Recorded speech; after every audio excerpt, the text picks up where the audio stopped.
نبی پاک صلی اللہ علیہ وسلم نے فرمایا تیرے لیے خوشخبری ہے، اگر دنیا میں تیری غلطی کی تجھے سزا ملی ہے تو پھر رب تجھے قیامت میں سزا نہیں دے گا. پھر اللہ قیامت میں سزا، بعض گناہ ایسے ہیں جن کی یہاں بھی سزا ملے گی اور وہاں بھی ملے، لیکن میرے بھائی پہلی بات یہ ہے کہ اللہ تعالیٰ اس غلطی کی یہی سزا دے لے اور دعا فرمائے اللہ تبارک و تعالیٰ یہاں بھی معافی عطا فرمائے وہاں بھی معافی عطا فرمائے، اللہ درگزر ہی فرمائے. لیکن میرے بھائی ایک تو یہ سزا یہ ہوتی ہے کہ انسان جب گناہ کرنے لگتا ہے تو اللہ نعمتوں کے دروازے کھولتا ہے، مہلت دیتا ہے. 500 سال تک فرعون کو مہلت دی. کتنے؟ یہاں جو 5 سال حکومت کر لیتا ہے وہ کہتا ہے سب سے قابل میں ہی ہوں، مجھے مہلت جو ملی ہوئی ہے. 500 سال مہلت دی اللہ تعالیٰ نے. اور فرعون کی قوم پر پتہ عذاب کس طرح کے آئے تھے؟ ٹڈیاں مسلط کر دی اللہ نے. یہ گھومتی نہیں چھوٹی سی، ہم اپنی زبان میں اس کو کچھ لوگ مختلف ناموں سے یاد کرتے ہیں، کوئی مکڑی کہتا ہے، کوئی کچھ کہتا ہے. مسلط کر دی، جاتی نہیں. ان پر بنی اسرائیل کے ان مقابل جو فرعون کی قوم تھی ان پر الزام اس طرح کا عذاب آیا کہ مینڈک مسلط کر دی اللہ تعالیٰ. برتن کھولتے تھے اندر مینڈک نکلتا تھا، دنیا کی ہر دوائی استعمال کرتے تھے لیکن مینڈک نکل آتا تھا. تھوڑا سا سمجھا کرے چیزوں. ہمارے رنگ نہیں زیادہ گورے کہ ہم پر عذاب نہیں آتا. کوئی بہت زیادہ اللہ تعالیٰ معاف فرمائے دولت نہیں جمع کرا بیٹھے شاہی خزانے میں کہ ہم سے پوچھا نہیں جائے. یہ مہلت ہے، مہلت کو مہلت سمجھو. پھر جب پکڑ آتی ہے نا اللہ کریم کی، میں نے دیکھا ہے کروڑوں روپیہ 6 اولادیں. ایک شخص کے بچے باہر سے آ رہے تھے، وہ بندہ بیمار تھا. مجھے کہنے لگا حضرت جی دعا کریں میں ان کے آنے سے پہلے مر جاؤں ورنہ آ کے مجھے مار دیں گے. دعا کریں. اتنی بے سکونی، کروڑوں روپیہ پڑا تو یہ عذاب نہیں؟ کوئی ضروری ہے کہ پتھر برسیں گے تو سمجھ آئے گی؟ یہ جو سگا بیٹا بوڑھے باپ کے قریب سے گزر جاتا ہے سلام نہیں لیتا تو اس کو عذاب نہیں سمجھتے؟ جی جو امت کی بیٹیاں، امت کی بچیاں، ہماری بچیاں ایک سال کے اندر 75,000 ہزار بچی ایک ڈویژن سے بھاگ کے شادی کر رہی ہے اور ایک صوبے سے، تو اس کو آپ اللہ کا عذاب نہیں سمجھتے؟ یہ معمولی بات ہے. نہیں ہمارے رنگ ہو رہے ہیں، ہم بڑے سمارٹ ہیں. 1500 سال مہلت دی نوح علیہ السلام کی قوم کو. کتنے سال؟ بول کے بتائیے، بول کے دوبارہ بولیے. 1500 سال. کوئی آدمی اپنی سمارٹنس پہ خوش نہ ہو جائے کہ 20 سال ہو گئے میں تو نافرمانی بھی کر رہا ہوں، روٹی بھی پک رہی ہے، میں تو حرام بھی کھا رہا ہوں، پھر بھی سب ٹھیک ہے. 1500 سال مہلت دی. پھر حضرت نوح کہنے لگے اللہ میں نے تو بڑا سمجھایا نہیں باز آتے. تو رب کریم نے فرمایا کشتی بناؤ. اللہ کے پیغمبر کشتی بنانے لگے تو قوم مذاق اڑانے لگے. اب کیا کرنے لگے ہو؟ اب کشتی بنانے لگے ہو، خیر تو ہے، قوم مذاق اڑا رہی ہے. حضرت نوح علیہ السلام کا آپ نے کشتی بنائی، پانی کہاں سے نکلا؟ نہ بارشیں ہوئی نہ سیلاب آئے. ایک تندور تھا اس کے اندر سے پانی نکلنا شروع ہو. کبھی تندور سے بھی پانی نکلا ہے، پر جب نکالنے والا چاہتا ہے تو وہاں سے بھی ایک تندور سے پانی نکلا. اتنا نکلا، اتنا نکلا، اتنا نکلا کہ قوم ساری ڈوب گئی. قرآن مجید کے صفحات شہادت دیں گے کہ حضرت نوح کی قوم کا بچہ بہ گیا. بچے صرف وہ تھے جو حضرت نوح کے ساتھ ہو گئے، تباہ ہو گئی. اللہ بے نیاز ہے، بے نیاز. 1500 سال مہلت ملے اور تو پھر بھی کہے رب بڑا کریم ہے معاف کر دے گا. 1500 سال تجھے گنجائش تھے اور تو کہے کوئی نہیں بات معافی ملنی چاہیے ابھی بھی. میرے بھائی حضرت صالح علیہ السلام کی قوم، حضرت صالح نے تبلیغ شروع کی تو کہنے لگے پہلے معجزہ دکھاؤ.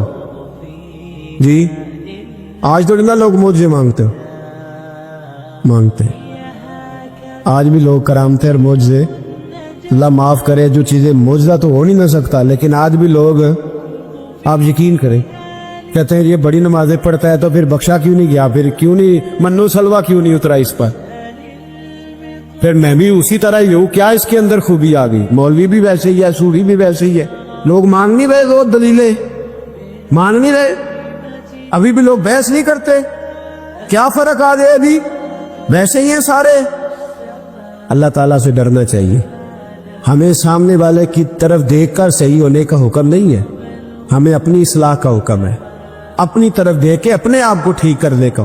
الزام لگا کے گزر جانا اس کا کوئی مطلب. سنو اور یاد رکھو، حضرت صالح علیہ السلام سے کہنے لگے پہلے معجزہ دکھائیں، تو حضرت صالح علیہ السلام نے فرمایا اونٹ کہاں سے پیدا ہوتے ہیں؟ کہا اونٹنی کے بطن سے. فرمایا آؤ میں تمہیں پہاڑ کے اندر سے اونٹنی پیدا کر کے دکھاتا ہوں. کہاں سے؟ پہاڑ کے اندر سے. حضرت نوح ساتھ لے کے گئے تو پہاڑ کے اندر سے اونٹنی نکلی، اور اونٹنی بھی گابن تھی، اس کے پیٹ میں بچہ. اور اونٹنی اتنا دودھ دیتی تھی کہ ساری بستی دودھ پی جاتی تھی، پھر بھی دودھ بچ جایا کرتا تھا. لیکن حضرت نوح علیہ السلام نے فرمایا اب تم نے دیکھ تو لیا ہی اسے، یہ جتنا دودھ دے گی روٹی بھی اتنی کھائے گی. ایک دن تم سارے پانی پیو گے، ایک دن یہ سارا پانی پیا کرے گی. ایک دن تم سارے باقی جانوروں کو گھاس کھلاؤ گے، ایک دن یہ اونٹنی. اور اونٹنی کا نام کیا؟ ناقۃ اللہ، اللہ کی اونٹنی. کس کی اونٹنی؟ نام کیا ہے؟ اللہ کی. یہ اللہ کی اونٹنی ہے. تو حضرت نوح علیہ السلام کی اونٹنی. فرمایا اس کی بے ادبی نہ کرنا. باز نہیں آئے لوگ، باز نہیں آئے. کہنے لگا جی دودھ دینا تو ٹھیک ہے، پر یہ جو سارا پانی پی جاتی ہے نا یہ صحیح نہیں. یہ جو ساری گھاس کھا جاتی ہے یہ نہیں تھی. دودھ دینا تو ٹھیک ہے پر یہ نہیں صحیح. آپ نے فرمایا اسے کچھ نہ کہنا، اللہ کی اونٹنی ہے. میں کہا کرتا ہوں ان لوگوں نے ناقۃ اللہ کی بے ادبی کی. حضرت نوح علیہ السلام کی اونٹنی کی ٹانگیں کاٹ دی صالح علیہ السلام. اور دیکھو اللہ بڑا بے نیاز ہے، اگر پیدا کرنا جانتا ہے تو حفاظت کرنی نہیں جانتا. لیکن رب کریم نے فرمایا نہ کرنا. انہوں نے ان کے پیر کاٹ دیے، کانوں پہ چھریاں لگائیں. اونٹنی جب مر گئی، اونٹنی اللہ تبارک و تعالیٰ کی وہ اونٹنی جب مر گئی تو حضرت صالح علیہ السلام کی قوم پر رب کریم نے زلزلہ بھیجا. اذا زلزلت الارض زلزالہا، جب زلزلے آئے گے اور جب ان کا زلزلہ آنا تھا، زلزلہ آتا ہے نا، کیا کرتی ہے قوم؟ لا الہ الا اللہ، لا الہ الا اللہ، کلمے جاری ہو جاتے. بلکہ ایک دفعہ ایسا بھی ہوا کہ مسجدوں میں اعلان ہونے لگے زلزلہ آ رہا ہے. جو فجر کے لیے نہیں اٹھے زلزلے کے لیے وہ بھی اٹھ گئے. جن کا دعویٰ ہے نا میری سویرے آنکھ نہیں کھلتی، ان کی لگی نہیں کتنے گھنٹے، بعد میں بھی نہیں لگی. ٹی وی پہ اعلان ہوتے رہے کوئی نہیں آ رہا، سو جاؤ چپ کر کے. لیکن آنکھ لگی. موت سے تو ڈرتا ہے، اللہ سے ڈرتا ہی نہیں. موت کا خوف ہے، رب کا نہیں. زلزلہ آیا، ساری قوم تباہ ہو گئی. بتاؤ اگر ناقۃ اللہ کی گستاخی ہو تو اللہ ناراض ہو جاتا ہے، اور اگر اولیاء اللہ کی ہو، اگر اولیاء اللہ کی ہو تو رب ناراض نہیں ہوتا. شرم نہیں آتی لوگوں کو داتا صاحب کی بے ادبی کرتے؟ شرم نہیں آتی لوگوں کو غوث اعظم کی گستاخی کرتے؟ حیا نہیں آتی جنہوں نے دین پھیلایا ان کی بے ادبی؟ میں درد سے کہتا ہوں، رو کے کہتا ہوں. اور اگر کلیجہ پھٹ سکے تو میں دکھاؤں زخم کتنے.